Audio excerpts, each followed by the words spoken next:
Okay, so this handout, well, maybe not everybody has it. Does everyone have it? Or at least you have it on your phone or iPad or whatever. So this is extracted from a somewhat longer booklet, which I'm happy to share with you, but I thought, just keep it simple at first.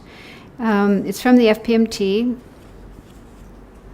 so it contains instructions from Lama Zopa Rinpoche. And in the booklet it also has the Tibetan phonetics, so you're probably not going to be doing it in Tibetan unless you really want to. So I just took out the English and makes it a little shorter. So I thought we'd just go through it, and it's a really nice practice. I think it's really nice. And okay, so there's different ways to visualize the 35 Buddhas. In Nagarjuna's commentary, each Buddha looks different. They have a different color, different hand mudras, holding different hands. So that's complicated, to memorize, or, to learn 35 different visualizations. Whereas this way that Lama Zopa Rinpoche recommended, the 35 Buddhas are divided into 5 groups, and each group resembles one of the 5 Dhyani Buddhas. Have you heard of the Dhyani Buddhas? Dhyani Buddhas. It's in Tantra. They talk about these 5 different Buddhas. Sometimes they're called 5 Buddha families. So if you look at the picture, at the very top is the Buddha, Shakyamuni Buddha, and in his heart is Avalokiteshvara, 1,000-armed Avalokiteshvara. It's a little hard to see. It's not super clear, but anyway, in his heart is Avalokiteshvara. Then coming out from his heart are these rays of light, and the rays of light go below him. Then the idea is on the tip of each ray of light is one of the 34 Buddhas. So they are in the 5 rows. So the first row, the top row, there are 6 Buddhas, and they are blue in color. And this aspect is that of Akshobhya, one of the 5 Dhyani Buddhas, Akshobhya. Akshobhya.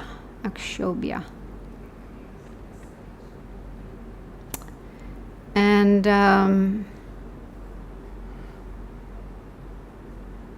there's one exception. The 3rd Buddha along has a white face. He's a blue body but a white face. Yeah, so that Buddha is named Luwangi Gyalpo in Tibetan, the King, Lord of the Nagas. I don't know why he has a white face, but anyway, he has a white face. And the others are all blue. Excuse me. Then the next row, there are 7 Buddhas. And they are white in color, and they are in the aspect of Vairochana. Vairochana is another of the 5 Buddhas. So each of these 5 Buddhas, for example, in a mandala, they are in different places and have different mudras, and they're associated with different aggregates, different delusions, and so on. So they're like the purified aspect of certain factors we have within us. I don't remember all the details, but I have a chart I can send you. Vairochana. So he's white in color. So those 7 Buddhas are white. The next row, again, 7 Buddhas, and they are yellow. And they're in the aspect of Ratnasambhava, another of the Dhyani Buddhas. Ratnasambhava is usually in the south. And Vairochana Sometimes is in the middle, sometimes in the east. It depends on which deity it is. And Ratnasambhava, you can't see his left hand is in his lap, his right hand is like this. This is called a giving gesture. Because the third row, the yellow ones, the third row, yeah. His hand is like this. You can't see very clearly, but anyway. But the second row, the white, is a teaching mudra? Is it like this? I think it's a teaching mudra. I'm not sure. It's always a little hard to figure out Vairocana's mudra. I think there's different versions. I think I have a picture, a line drawing. It's hard to see here, but I have a line drawing. Yeah, sometimes I think it's like this. Might be like this. Not sure. And Akshobhya, the first one, his hands are similar to Shakyamuni Buddha's. So the right hand is like this on the knee and the left hand is in the lap. And then the fourth row, red Buddhas, and these are in the aspect of Amitabha. Amitabha, the Western Buddha in the West. And both of his hands are in his lap in the meditation mudra, like this.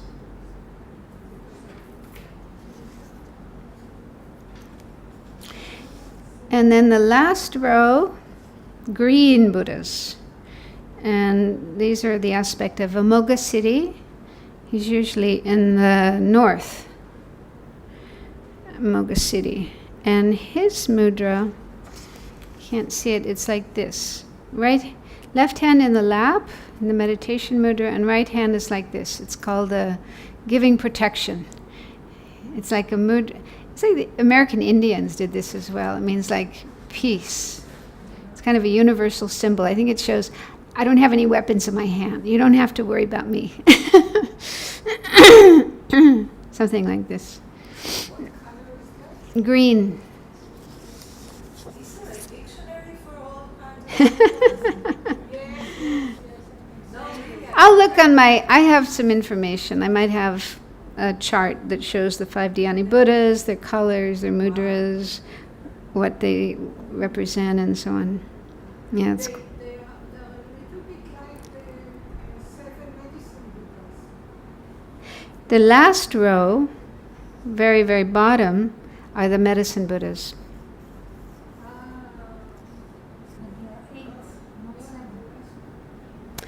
Yeah, well, when you do the medicine Buddha practice, there are 8 Buddhas. There's 7 medicine Buddhas and Shakyamuni Buddha.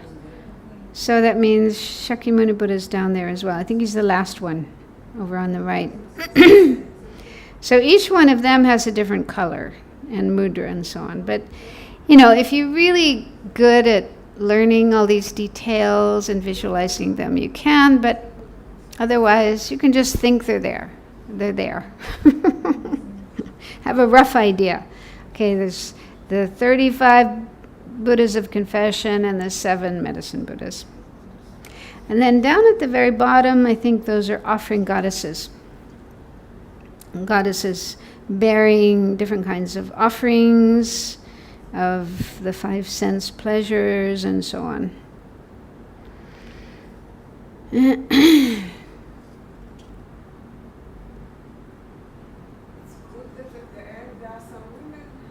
Huh?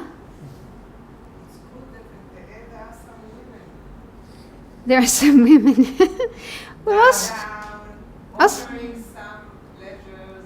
Also up at the top, next to the Buddha, there are other deities. So on the left, our left, looking at the picture, it looks like Vajrasattva. Upper one is Vajrasattva. Below that, I think that deity is called Kunrik.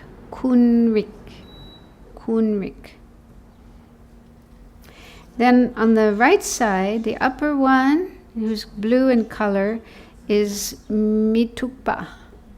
Name is Mitukpa. I don't know what the Sanskrit name for that one. And that's another practice that's done for purification, especially for monks and nuns, to purify vows. And then below that, it looks like Ushnisha Vijaya. She's a female. She has 3 heads and 8. Well, there's 2 in front of her chest, so she has 8 arms and 3 faces. In one of her hands, she's holding a Buddha. Yeah, so it's a little unclear, but she's a female. So there's a female up in the top.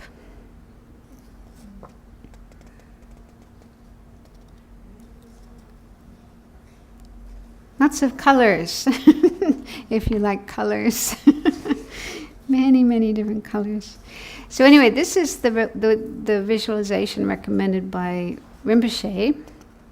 So depending on your ability and how much energy you have, you can, do all the details or just have a rough idea of who's there. Because he says in the 3rd paragraph of this handout, after describing the visualizations, he says, if it is difficult to visualize the different colors and hand gestures of all the Buddhas, don't worry. Just imagine that they are there, smiling at you compassionately and radiating light. Think that each of these Buddhas is the embodiment of all 3 times 10 directions, Buddha, Dharma, and Sangha, all statues, stupas, and scriptures. So each one is an embodiment of all holy objects, all objects of refuge. Think that they embody all holy objects whose essence is the Guru. Here, Guru means absolute Guru, Dharmakaya. So it said that the Dharmakaya, that's the absolute Guru, manifests in all kinds of different forms, such as our own personal gurus, Buddhas, and bodhisattvas, dupas, statues, scriptures. So they're all manifestations of Dharmakaya. Have complete faith that each one has the power to purify all your negative karmas and imprints accumulated since beginningless time. So it's good to feel that way, to feel that these Buddhas are there in front of me, they have compassion, they forgive me, they're not angry at me for the bad things I've done, and they're there to help me. They will help me however long it takes until I'm purified and I reach the state they have reached. How about if we have a break now?